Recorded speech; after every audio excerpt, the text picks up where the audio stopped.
My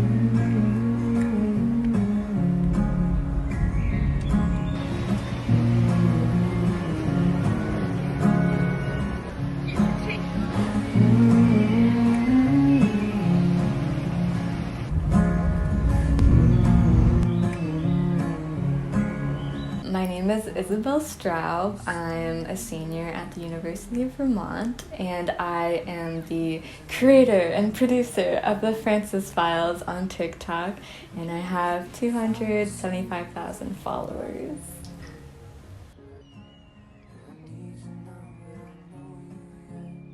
I consider myself to be a storyteller, an artist. I would not consider myself an influencer. I actually despise when I get categorized as one. I feel like an influencer is someone who is really into fashion and beauty and is just a human billboard advertising products, and that's not what I do. I think I'm a visual storyteller. It's not difficult for me to be vulnerable. I find that's where I'm most comfortable for some reason. I find myself being really open with strangers versus people that are really close to me. So like my mom and dad watch my videos, and oftentimes they'll see a video of mine where I'm crying. They're like, oh my god, like what's wrong? And I'm like, what? Nothing. And then meanwhile I'm just like, I'm so depressed, guys, like I can't even. But for some reason, like being vulnerable with people that I actually love and know and care about in person is so difficult versus online. So I find that people often relate to a lot of the things that I put out there. Social media is such a highlight reel of people's lives, and you never know someone. You never know someone. You never know where they came from, what they're doing, and it's so easy to see a day in the life of someone on the internet that you don't know and compare your life to them, but you don't know the behind the scenes. You don't know the ins and the outs, and I feel like I show a big part of the behind the scenes. People would categorize me as an average Joe. I'm a college student in New England. I don't know, I feel like a lot of people on social media don't relate to girls in LA who go to parties every weekend. Like, that's not everyone's life. It's a very small fraction. And I feel like my life is so much more identifiable because you see me in hundreds of thousands of people walking down the street every single day. And I feel like people don't really realize how similar we all are to each other, because that girl in LA that's going to parties all the time probably has a lot of the same thoughts and feelings as you, and you don't really sit to think about it because of the perception that she's putting out there. So I don't know, I think it's like the character, I don't know, I think just because I am really authentic, people are drawn to it, and I don't hide bits of my personality, I showcase them. So I made the TikTok account the day prior to you and I setting out on our cross-country road trip, and I compiled a video of things over the summer that had happened to me, and then just fun videos of you and I laughing and playing. And I posted it, went to bed, I wake up, we're on the road, and nothing really happened until we were just about to reach our first destination, and things just happened so quickly. Hi, I'm Isabel. About 2 months ago, I had a mental breakdown and decided to take a leave of absence in the smack dab of my college career to go hiking across the United States of America with my best friend Jenny, and of course, Frances Gretchen Wiener.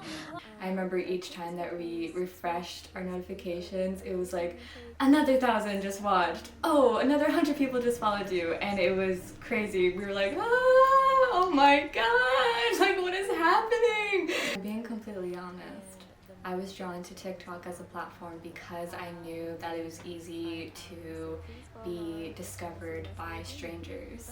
Instagram is pretty set in its ways where you have your followers and that's kind of it.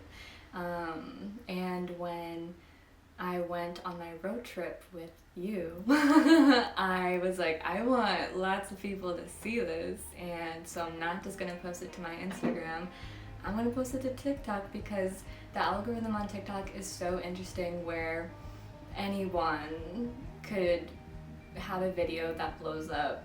Like, I don't know, there's no rubric to what video does well on TikTok, and I just knew that our video was going to be really relatable to a lot of people because it was the first semester during the pandemic, and a lot of people were like, oh man, I don't know how this is gonna play out, and so I was like, this will reach a lot of people, so that's why I feel like TikTok was the best platform to put that story up. I had always dreamed of becoming famous. Like, I started making YouTube videos when I was 10, and I feel like I would always talk to myself and be like, hey guys, today I'm gonna be doing a makeup tutorial, and like seeing that come to fruition was just so fun. So the first name on the TikTok account was Frances on the Road because we were going on a cross-country road trip, and when we came home we were no longer on the road, and suddenly I had like 90,000 followers, and I'm like, okay, what am I going to do with this?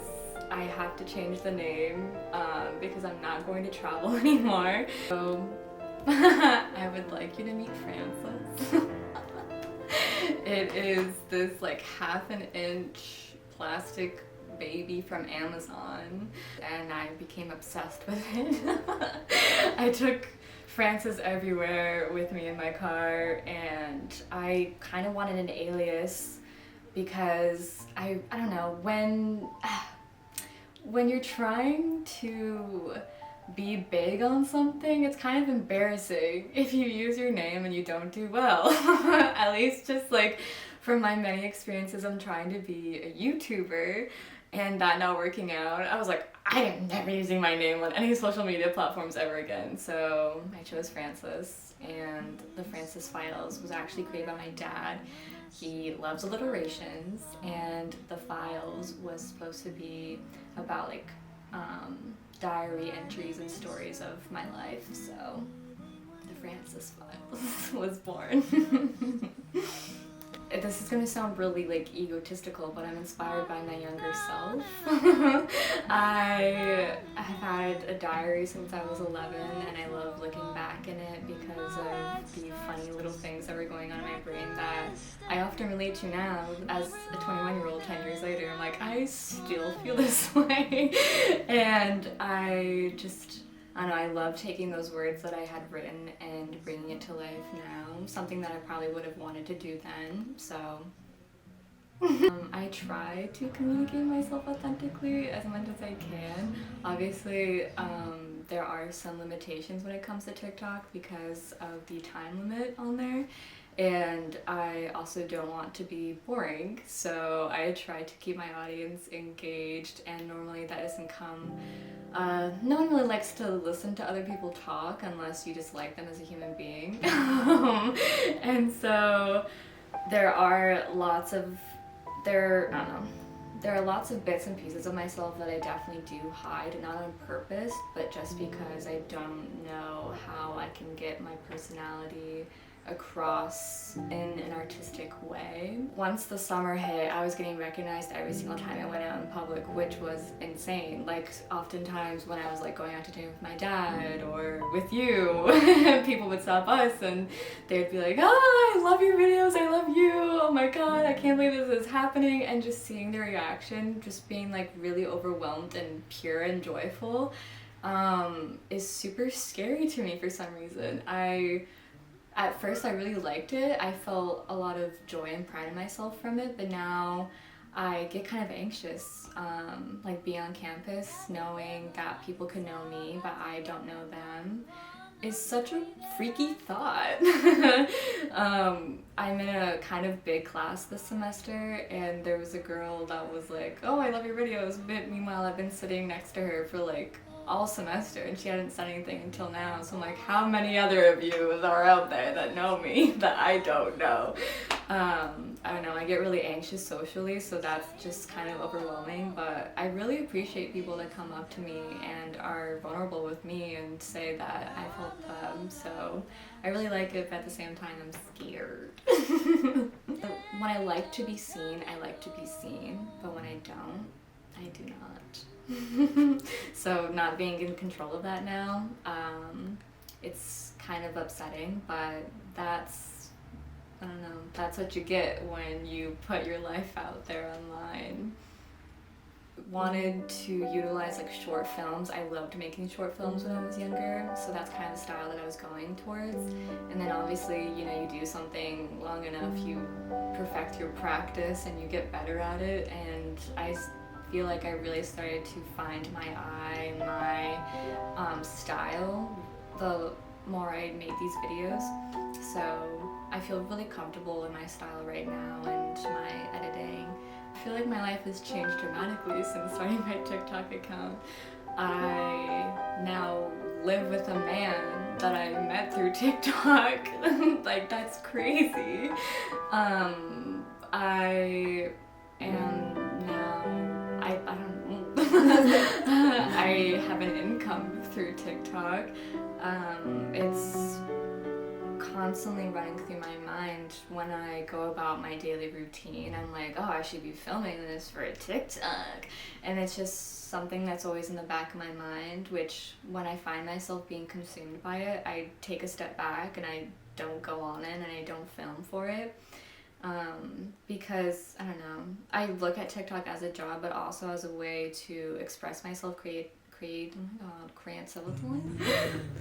I would say when I first started making my vlogs, capturing the mundane tasks of my life definitely made me appreciate them a lot more, like cutting strawberries for my fruit bowl in the morning, or taking off my makeup after a long day. Like, that time that I spent with myself, I treasured a lot more. But now I feel like it takes me away from the moment, and I find myself so much more there when I'm not filming. I feel like now when I film, I'm filming for a product, for a purpose, instead of just capturing something so I can look back on it. It's for me. I feel like I'm doing it for other people. So I definitely don't feel as grounded and present in my moments now than I did when I first started. I have just met so many people that I would not have met otherwise through the app, and connected with human beings that I wouldn't meet or talk to. So I don't know, I feel very grateful for everything that it has given me.